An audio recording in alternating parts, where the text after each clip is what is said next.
Ya intinya gue tuh pengen mempersatukan kalian supaya damai. Damai itu indah loh, apalagi di bulan Ramadan. Apa yang indah? Orang gue dikata-katain itu lonte katanya Meki gue. Tapi lu duluan. Gue enggak sama DP gue enggak duluan. Gue lihat di acara tayangan pagi-pagi Ambia. Lu duluan, lu emang songong. Lu istilahnya lu masih Karena baru. gue dijebak sama si mereka. Sampai TV-nya aja datang ke rumah gue minta maaf. Masa sih? Kalau itu gue nggak tahu ya, itu bukan ranah gue ya. Gue niat cuma pengen niat baik aja. Niat mau pansos. Sebelum lu terkenal, gue lebih terkenal. Seluruh Indonesia lebih tahu gue. Ya nggak sih? Iya, tapi kan lu sempet jeblos. Habis itu udah terkenal Iya. lagi. Makanya lu kan mau ikut-ikutan. Nah dulu gue jeblos aja karena kan ada alasannya gue dijebak sama seseorang. Karena gue kebanyakan musuh. Gue dulu sama kayak lu, berantem sana berantem sini. Sampai udah limit, akhirnya gue dijebak. Nah itu makanya gue tuh ngejelasin ke semua orang nih. Ada podcast dari Ratu Salome, dari Ratu Keabadian. Dari Ratu Keabadian, bahwasannya tuh Ratu Keabadian itu kan kemarin baru operasi kepala katanya kan. Pelajaran yang harus kalian petik dari video ini, tetaplah menjadi diri kalian sendiri. Jangan membelah diri kalian hanya untuk kelihatan perfect di mata orang lain.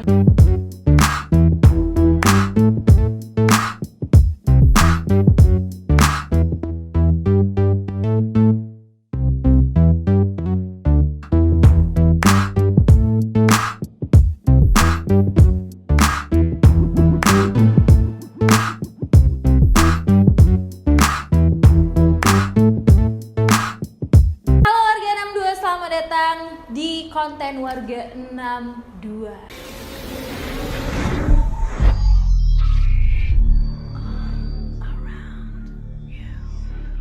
Sebelumnya aku ucapin makasih sebanyak-banyaknya buat kalian Warga 62 yang selalu standby buat klik video-video viral yang Warga 62 sajikan buat kalian semua. So buat kalian yang suka sama video aku, jangan lupa kalian kasih, tinggalkan, ataupun kalian itulah pokoknya, dan juga jangan lupa kalian share ke orang-orang terdekat kalian, terjauh, ya suka hati kalian lah, mau kalian share ke mana gitu. Oke, beberapa waktu yang lalu itu kita melihat bahwasannya ada podcast dari Ratu Salome, dari Ratu Keabadian. Dari Ratu Keabadian, bahwasannya tuh Ratu Keabadian itu kan kemarin baru operasi kepala katanya kan, dan sekarang tuh dia lagi viral, videonya itu lagi banyak beredar di sosmed. Sekarang tuh Ratu Salome itu benar-benar udah menjadi dirinya sendiri, udah berdamai dengan dirinya sendiri. Karena kalian tuh tahu sendiri gitu kan, kalau dulu tuh si Ratu Keabadian ini itu dianya terlalu banyak sekali mencari sensasi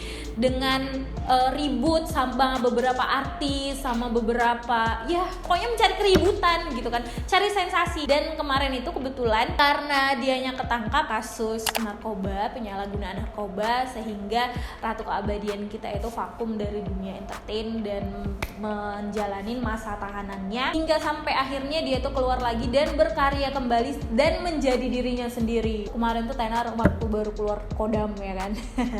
Jadi kalian udah tahu sendiri kalau jujur lagi sendiri itu suka, emang dari dulu tuh suka lihat Lu Cinta Luna. Karena apa ya, orangnya tuh humoris, lucu gitu, dan sebenarnya dia itu apa adanya gayanya. Cuman karena mungkin kemarin tuh faktor tuntutan kerja dia itu terobsesi untuk menjadi dirinya tuh, aku harus gini. Dan di podcast ini dia itu emang benar-benar mengatakan kalau dirinya itu pure. Kemarin itu emang suka cari sensasi supaya menginginkan ketenaran, tapi karena cari sensasinya itu dia jadi banyak musuh sehingga dia dijebak sama orang. Dan di situ dia memutuskan, ketika dia keluar dari penjara kemarin, memutuskan untuk dia itu nggak pakai manajer dan nggak pakai yang lain-lainnya, dia berkarir dengan dirinya sendiri dan dibantu sama adik-adiknya. Apa ya, kayak sekarang tuh lebih suka aja gitu nengok si Ratu Keabadian nih, karena kita sendiri ya melihat orang lain menjadi pribadiannya itu yang dibelah, itu kita emang ngelihatnya tuh apaan sih gitu. Tapi kalau kita melihat orang itu pure apa adanya, wah enak ya gitu. Gak usah jauh-jauh deh, gak usah ngelihat orang, sendiri aja. Kalau kita menjadi orang lain, membelah diri kita supaya kelihatan perfect di depan orang lain, kayaknya gak enak gitu kan. Kayak apa sih ya gitu, pengen dilepasin semuanya gitu. Di sini tuh si Ratu Keabadian ini tuh podcast sama orang paling kaya Iya kan, orang yang paling kaya yang viral, yang dulu sempat viral TikTok karena dia tuh mengklaim dirinya itu seorang orang yang bener-bener kaya, orang kaya, handphonenya iPhone, orang kaya makan apa kayak gini, orang kaya makan ini bla bla bla, sehingga banjirlah hujatan. Dan di sini tuh di video yang viral ini tuh mengatakan bahwasannya si Ratu Keabadian ini menasehatin si Ratu, kita sebut aja Ratu Keabadian dengan Ratu Sensasi ya. Jadi dinasehatin lah si Ratu Sensasi ini sama Ratu Keabadian, gak boleh kayak gitu. Nanti banyak musuh, banyak orang yang dendam, terus kalau dijebak. Pokoknya dinasehatin, tapi emang diakuin sama si Ratu Keabadian ini kalau si Ratu Sensasi ini emang payah dikasih tahu gitu kan, payah ngasih taunya gitu. Jadi nah, di video ini tuh ini ada Ratu Salome, Ratu Keabadian, Mbak Denisnya ini lagi podcast, diundang si Lucinta Luna ini diundang sama Mbak Denisnya itu di si podcastnya dia ya. Dan di sini tuh ini dia penggalan-penggalannya. Aku kasih tahu dulu ke kalian ya. Aku bukan pintu.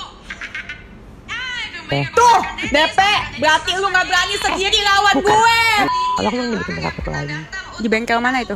Ketok magic. Fuji tuh adik-adian gue, istilahnya itu baik loh. Si kakaknya Fadli aja tadi itu calon gue. Hai guys, selamat malam. Gue mau pamit. Lo semakin kebanyakan musuh, ya lu ikut-ikutan, tapi karena dia gue ngasih tau gue tuh yang terpuruk akhirnya gue dijebak. Tapi kan itu Tapi ujung-ujungnya apa perbuat itu nanti akan di podcastnya Sule. Itu ngapain? untuk mempersatukan kalian agar supaya damai. Mana ada babak satu kalau ikut-ikutan. Yeay, Denis titik Cagesta.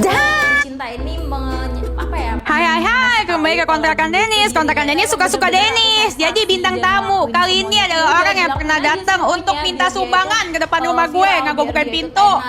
Gitu. Nah, tapi di sini tuh Apa ada sih? video klarifikasinya Itu kan gue waktu itu belum kenal sama lu, Denis. Ya, waktu itu kan Mami DP itu ngajakin gue.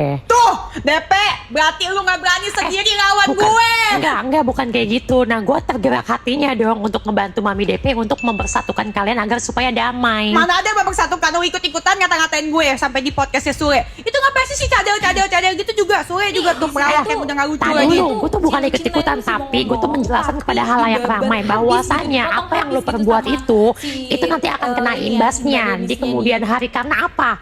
Karena nih ya, gue ngasih tau ke lu, gue tuh dulu sama kayak lu, berantem sana, berantem sini, tapi ujung-ujungnya apa? Gue yang rugi.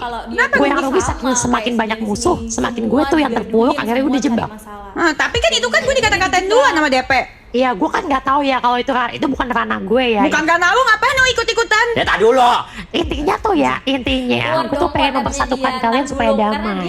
Damai itu indah loh, apalagi ini bulan Ramadan. Apa yang indah? Orang gue dikata-katain itu lonte, katanya Meki gue Ya tak dulu duluan. Gue enggak sama DP gue nggak duluan. Gue lihat di acara tayangan pagi-pagi Ambia, lu duluan, lu emang songong, lu istilahnya kalau masih Karena baru. gue dijebak sama si mereka. Sampai TV-nya aja datang ke rumah gue minta maaf. Masa sih? Kalau itu gue nggak tahu ya, itu bukan ranah gue ya. Gue niat cuma pengen niat baik aja. Niat mau pansos. Sebelum lu terkenal, gue lebih terkenal. Seluruh Indonesia lebih tahu gue. Ya nggak sih? Iya, tapi kan lu sempet jeblos. Habis itu udah terkenal Iya. lagi. Makanya lu kan mau ikut-ikutan. Tak dulu, gue juga saja karena kan ada alasannya gue dijebak sama seorang. Karena gue kebanyakan musuh. Gue dulu sama kayak lu, berantem sana berantem sini, sampai udah limit, akhirnya gue dijebak.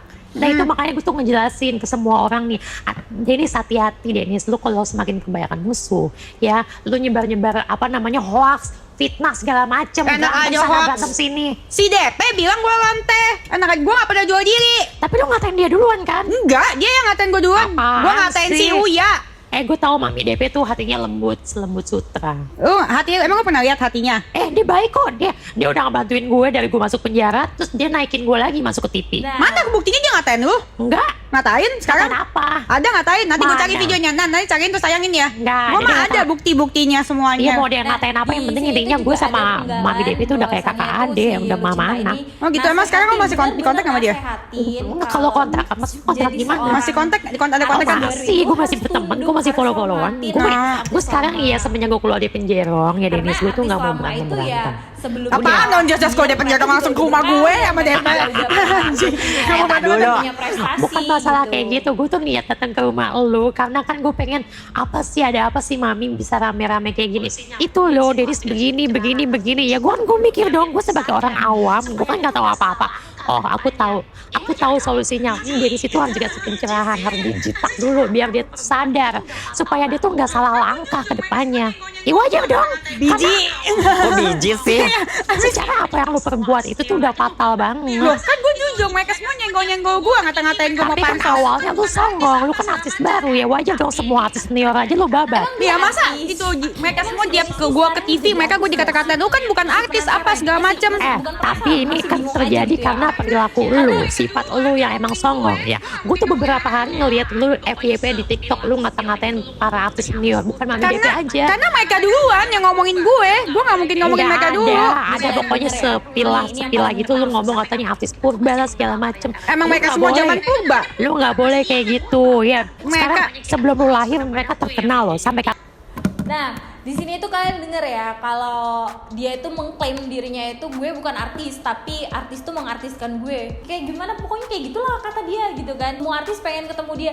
Ya kalau aku sendiri ya semua artis pengen ketemu dia, pengen ngejitak kayak yang dibilang si Lucinta tadi gitu kan. Nah, so intinya apapun yang didebatkan mereka, intinya tuh pelajaran yang harus kalian petik dari video ini, tetaplah menjadi diri kalian sendiri, jangan membelah diri kalian hanya untuk kelihatan perfect di mata orang lain. Belum tentu yang kita lakuin hari ini tuh bener-bener baik di mata orang. So, berbuatlah, bertingkahlah sesuai dengan porsi kalian, sesuai dengan diri kalian, sesuai dengan kapasitas diri kalian tanpa melebihkan atau mengurang-urangin. Jadi diri sendiri itu lebih enak, kayak yang dibilang sama Lucinta. Ini aku betul-betul suka kali nengok video ini gitu. Aku lihat videonya, wah keren nih, makanya aku cari tahu videonya kayak gimana. Pesan-pesan dari Lucinta ini emang betul-betul apa ya, wah sekali gitu. Mulai dia cerita tentang keterpurukannya dulu waktu dia masuk di penjara, terus juga hingga dia bangkit lagi dan menjadi dirinya sendiri sekarang karena dia udah berdamai sama dirinya. Jadi buat kalian warga 62 yang belum ngerasa diri kalian itu menjadi diri kalian sendiri, berubahlah, damailah dengan diri kalian sendiri, karena sesungguhnya berdamai dengan diri sendiri akan membuat hidup kalian jauh lebih baik. Apalagi kalian yang suka pamer di sosmed tapi hasil pinjol kan agak lantang jadinya. Enggak kayak gitu ya. Oke, jadi warga 62 buat kalian, aku ucapin makasih banyak yang udah selalu standby dari liatin video aku dari awal sampai akhir. So, buat kalian yang suka sama video ini, jangan lupa tinggalkan like kalian. Yang belum subscribe, jangan lupa di subscribe. Dan jangan lupa juga tekan tombol loncengnya. Oke, sampai ketemu di video aku selanjutnya. See you next time.